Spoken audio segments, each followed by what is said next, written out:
Olá! Hoje a gente vai mergulhar numa conexão histórica fascinante. Como é que um movimento de filósofos de lá na Europa do século XVIII acabou sendo a faísca para uma revolução que criou uma das nações mais poderosas do mundo? E a nossa pergunta central é essa aqui. Parece meio abstrato, né? Mas a gente vai ver exatamente como conceitos do tipo direitos naturais, sabe a ideia de que a gente já nasce com certas liberdades, ou contrato social, a noção de que um governo só existe para servir o povo, se tornaram armas políticas de verdade superpoderosas a ponto de desafiar o maior império daquela época. Então vamos lá.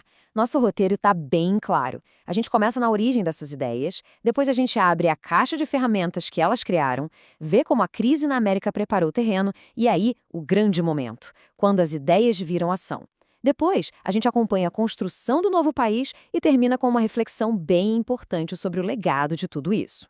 Para a gente entender o tamanho da mudança que foi o iluminismo, primeiro precisamos voltar um pouquinho no tempo, para um mundo bem, mas bem diferente do nosso. Um mundo que era governado por tradições antigas e um poder que ninguém ousava questionar. Esse mundo era o chamado Antigo Regime. Pensa só, o poder do rei vinha direto de Deus. O lugar de cada pessoa na sociedade era definido pelo berço e as respostas para qualquer grande questão da vida vinham da fé. A simples ideia de questionar essa ordem já era, por si só, uma revolução. E sabe o que abriu a primeira rachadura nessa parede gigante? A ciência.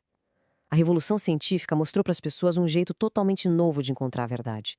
O conhecimento não vinha mais só da palavra do rei ou da igreja. Pela primeira vez, a verdade podia ser descoberta e não só aceita. Como? Observando, testando e principalmente usando a razão. Pensa em figuras como Francis Bacon, que defendia testar as ideias na prática. Descartes, com seu famoso penso, logo existo, que colocou a razão humana no centro de tudo. E, claro, Galileu, que apontou um telescópio para o céu e confiou no que via, desafiando crenças de séculos.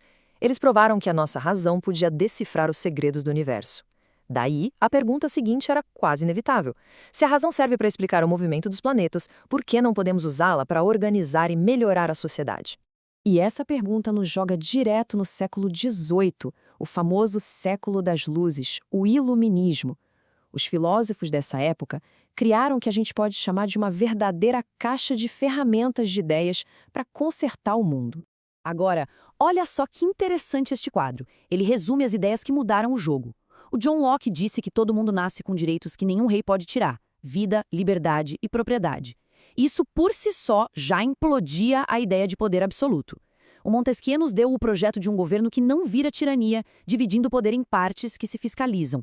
E o Rousseau veio com a ideia talvez mais radical de todas. O poder de verdade não vem de Deus para o rei, mas sim do povo.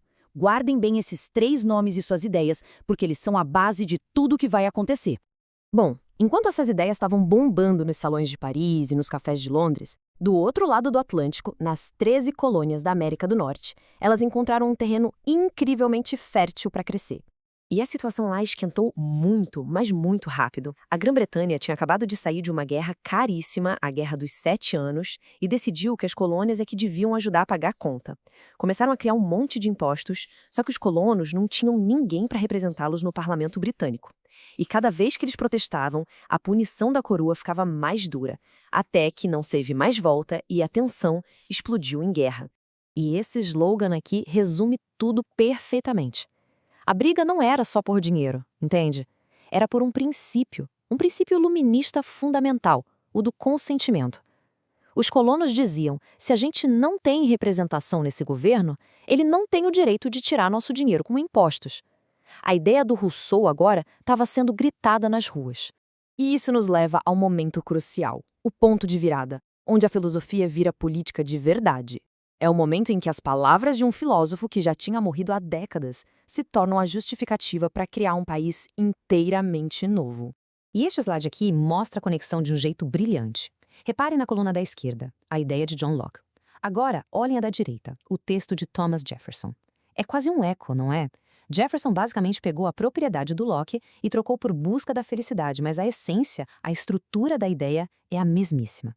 A Declaração de Independência dos Estados Unidos é, no seu coração, um documento iluminista. Ok, declarar a independência foi o primeiro passo. Mas e agora? Como é que se organiza um país inteiro com base nessas ideias novas? A resposta veio da caixa de ferramentas de outro pensador. Lembram do Montesquieu? Pois é, a teoria dele sobre a separação de poderes foi a planta baixa da Constituição dos Estados Unidos.